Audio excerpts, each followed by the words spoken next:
I've never seen a bike combined like this before. The way the style is going to come together, it should be a very unique design. It's not going to be your plain old Harley style or plain street bob style. It's going to be a very unique project that they put together. On this certain build, I think what's going to make it unique is we're using somebody else's frame, which is a Chica frame, which is a little bit shorter in the neck. The gentleman wants basically a Pro Street, which is a sleeker looking bike, and he also wants a bobber looking bike, which is a little shorter of a bike. So we're taking the two schools and we're pretty much making them one. We're meshing them into one. From that point on, we've customized wheels that we're putting on. We welded in some mesh for them with an iron cross in the front of the bike. And then from that point on, we're going to add our little additives as we go on with this bike. But it's going to be a really sleek bike for the gentleman at the end of the day. And then we get into the rideability portion of the bike, and that's our forte, where the rake and trail is so important to anybody that rides a bike. The key to building a unique bike in this industry is one, to make sure you mock the bikes up. Mocking them up is basically building a bike, with everything unfinished, but you have the complete product there to make sure everything fits and it all works. The other thing is to make sure everything is done right, no shortcuts. Myself, I'm a perfectionist, and that's where I stand out with striving to do everything perfect. Custom build is a lot of time, a lot of customizing, mocking it up, because you almost build the bike twice, because you have to roll it out, get the frame, get your front end on, get your wheels on, get everything basically mocked up, and then you have to take it all back apart and get all your parts painted, and then you got to bring it back and put it all back together again once it's back from paint, and then wire it in and do all your lights and your small details. Well, what we're going to try to do is we're going to grab the back plate to the open primary. By doing that, we can sit that on here to the motor and the tranny.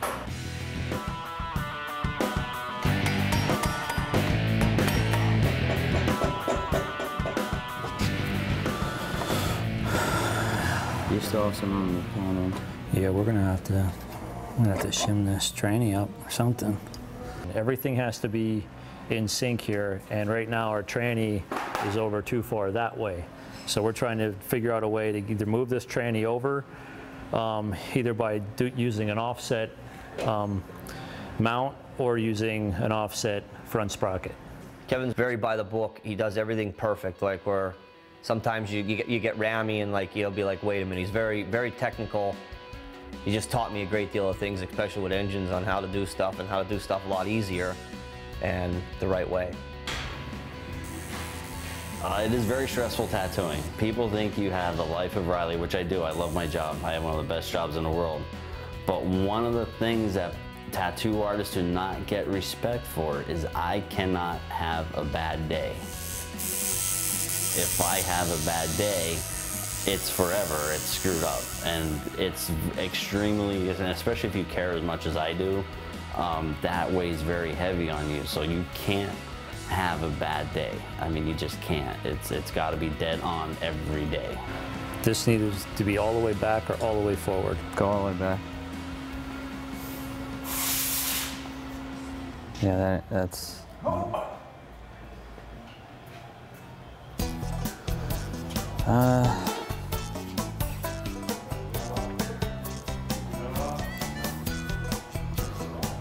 Okay. I've never seen that much of an offset in my life. Yeah, that's pretty far. This project, in comparison to other bikes we've built in the past, is definitely going to be unique, being old school and new school together, which makes it, unlike anything we've ever done in the past. So that's what we're going after now, is to branch out and try something new and different. Yeah, this particular front end we got from DNA Specialties. It's an inverted front end. It's a stock front end. And we pretty much already had this mocked up from another front end that we already had, so we knew exactly what to get. When it came down to the front end itself, we had one here, and we did all the calculations of what exactly we needed.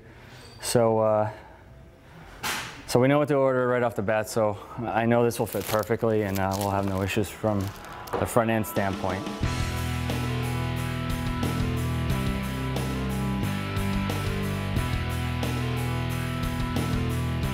Basically throw your bearings in here and your races in here and slam the front end in.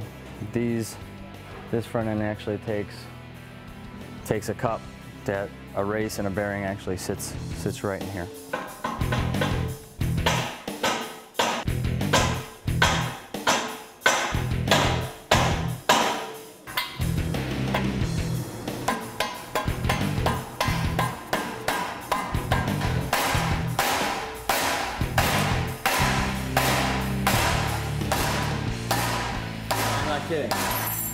And just like that, they slide right in nice.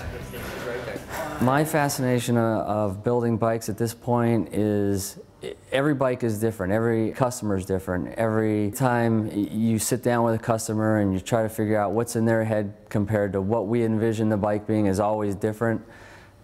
You know, and to put somebody on the road and see their smile or see their face after the bike is done and finished, you know, and then seeing them come back or hearing comments about the bike, that's what we like to hear. That's like what we like to do.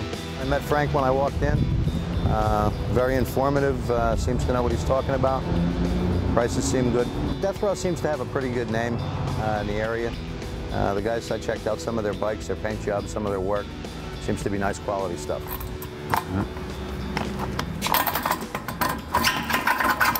Some of the issues of building custom bikes is definitely, you know, making everything work. A lot of times, you know, we're making or fabricating parts that really don't belong. So making them fit and look nice is one of the things we struggle with at times. A budget for a customer a lot of times is definitely tough. You know, we'll do things that we really would like or love to do, and a lot of times, you know, a customer can't. You know, it's not within his budget, you know, so we always want to try to do the best we can do within the budget and the time allotted to do that job. Where now? Okay, so we're not even here.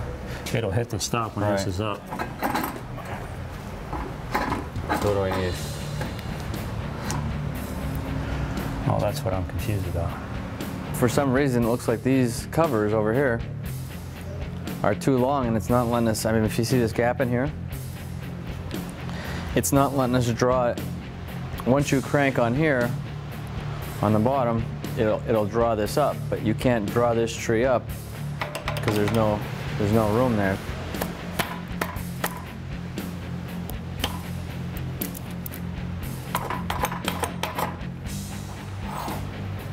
It's a possibility that they might have a glitch in the process, and we might have to cut these down a ½ an inch so we're able to draw those up. But if we have to cut them down, then we have to cut the chrome, which is a process, and re-chrome it or powder coat it,